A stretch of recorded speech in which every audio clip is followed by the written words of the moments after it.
Fellas, AC here. Welcome to another review. Thank you for joining. And today I'm going to talk about a fragrance which is doing the rounds at the moment. It is one of the most exciting fragrances in recent times. And in my opinion, to my nose, it is also quite a unique fragrance. And especially because I didn't like the EDT.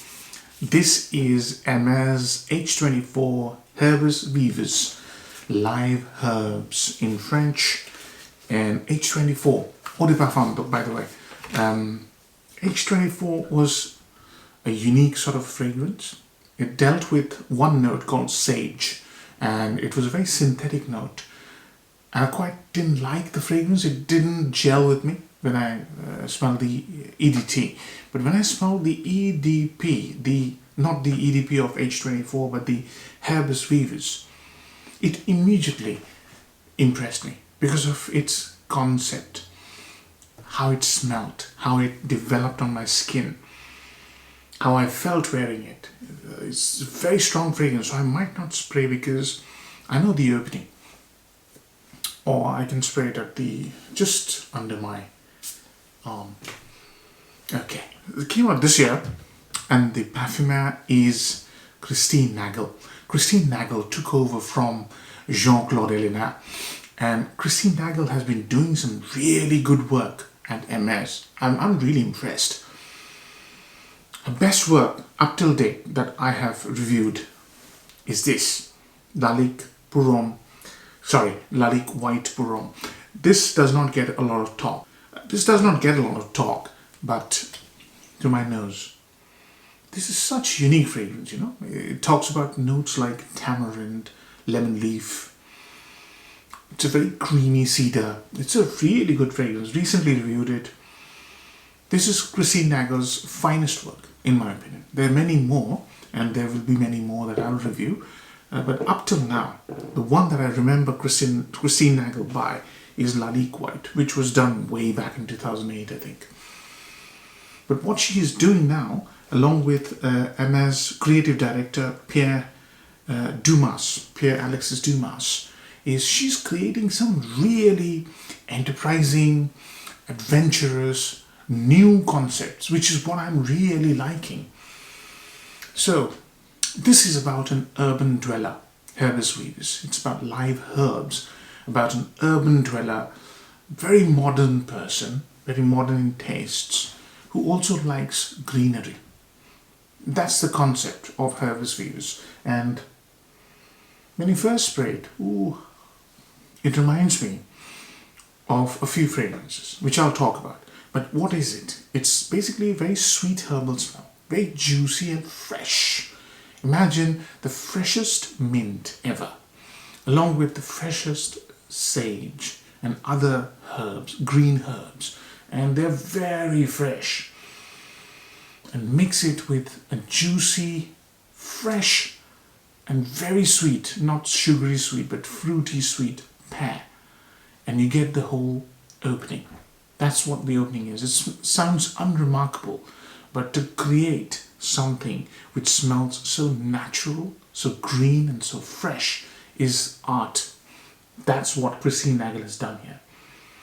She's used synthetic materials to create a scent which smells natural, which is highest level of perfumery. Ask anybody. Test any fragrances. To create a natural smelling fragrance from synthetic materials is the highest level of perfumery. It's the hardest thing to do. And that's why I like this fragrance. That's why I think Christine Nagel is on to something remarkable. So that's the opening, excuse me. Once the opening dries down, there's a woody note that comes in. It is again very, very embellished, very modern smelling woody note, nondescript, and it is very clean wood. There is no sharp edges. It's very smooth and just fits in to that scent profile. You know, the juicy fruits, the herbs, and that amazing woody note. Very clean, very, very nice.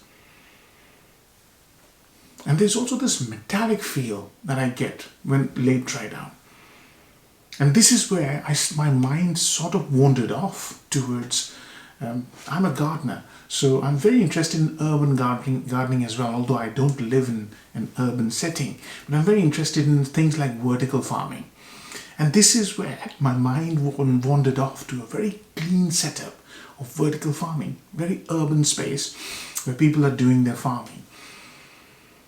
It's very strange, but that's what happened to me. I was thinking about urban gardens, vertical gardens. So it's a really nice fragrance, very, very well done. This is art. This is art in bottle. This is why I really was impressed by this fragrance. The fragrance also brings in a few notes that are not mentioned, at least not on Fragrantica. One note that I got quite a few times, and I've tested about 4 or 5 times. It's a big sample you get, and I've tested it quite a few times. And this one gave me a note of narcissus, a very seductive, sweet floral note, which is quite mute. But when it comes across, when you smell it, it really goes, wow. You will go, wow, okay. Very sensuous, or sensual, I should say, the floral note.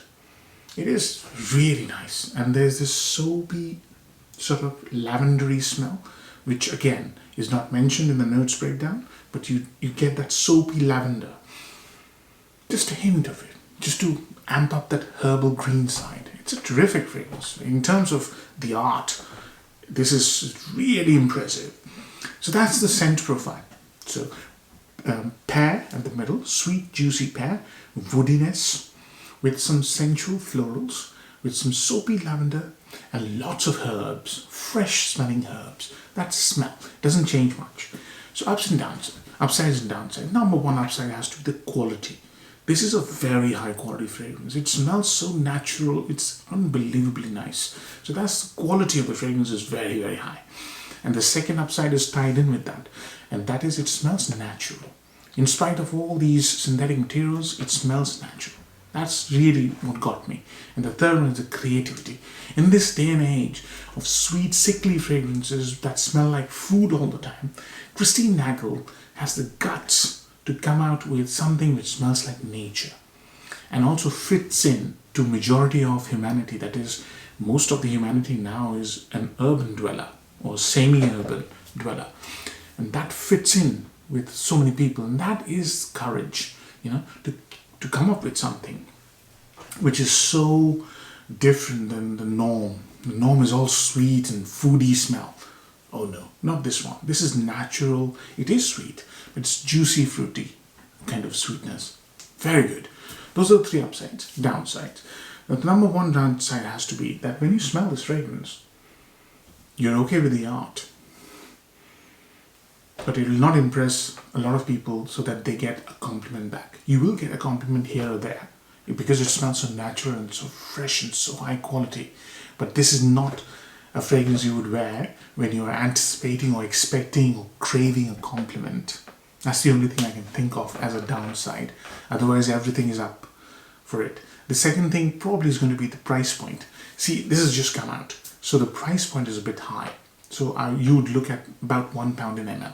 So we're talking about £100 for 100 ml. And that, for a fragrance that doesn't develop that much, is going to be high. But then we all know, at least experienced noses know, that when you want to create a fragrance that is natural smelling, the material, the quality of materials have to be high. And that costs a lot of money. So I can see why this is an expensive fragrance. It tries to do a natural smell. And that's why the value for money probably is medium to low. Yeah? So those are the 2 downsides. Now, compliment factor, as I just touched on it, depends on who smells you and in what settings. That brings me to the next point about the fragrance. Where do you wear this? You can wear this in 3 seasons. It smells the best in spring and autumn, and you can also wear this in summer, right? Where do you wear this? It's a very professional, clean, high quality smell.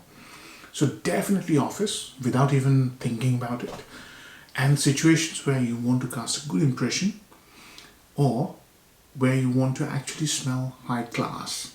So those sort of black tie events, formal, semi-formal events, or a first date, or going to friends and family where you are dressed formally, or smart casual, that sort of thing, you know. You want to cast an impression.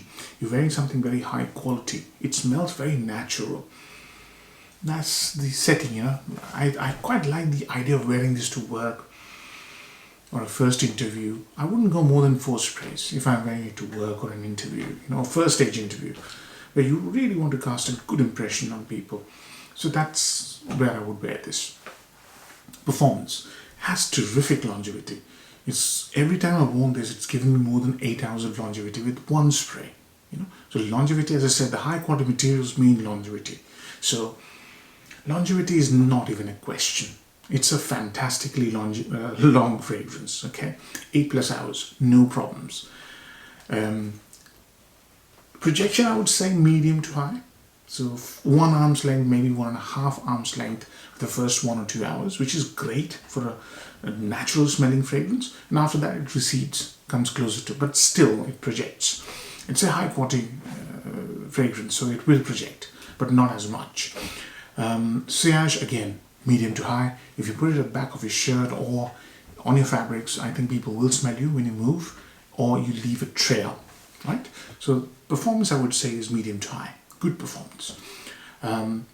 Seasons I've covered, complement factors I've covered, age groups. So this is a slightly mature scent. So I would say 25+, or maybe even 30+. Professional setting, any age group can wear this. But if you're thinking of wearing this to impress your friends and you're in the 25+ category, this will appeal to you a lot. Or if you like natural smelling green fragrances. So let's talk about green fragrances for a second. And why I have given this lower marks in the value for money category. See, there are lots of green fragrances in the market. A couple that I wanted to show you, and a couple that actually have very good performance, is number 1 is this. I've reviewed it recently. This is Cartier, Pasha de Cartier, and this is the EDT. It's slightly vintage smelling. It's very sharp because of lavender. It has a very sour, creamy sandalwood. I've recently reviewed it. And this is a green smell. It uses lavender and mint to provide the greenness. The other one is a cheapie, and it smells really nice. And this one is Lolita Lampica's Green Lover. This one uses mint along with orange. It's a sweet, and gin and juniper berries. So this one has that same sort of nature. The family is sweet and green with a very alluring quality. Just like this fragrance, this has sweet and green and very alluring. It pulls people towards itself because of how natural it smells. These two fragrances are in the same category, same family. They're green fragrances, and they don't cost as much as H24. So that's what I wanted to share with you. That's why the one department where this fragrance lacks is the value for money, and it's got competition from 2 quite inexpensive and affordable fragrances. They don't smell alike, but they're in the same family. So how many marks am I going to give it? This is a very nice fragrance. This is very creative, extremely high quality. It smells very unique. It has powerful sort of longevity. Okay, value for money is a little bit low as compared to what I've shown you. So I'm going to give it a 7 out of 10. I'm hoping you enjoyed the review, friends. And if you did, do give it a like. Take care.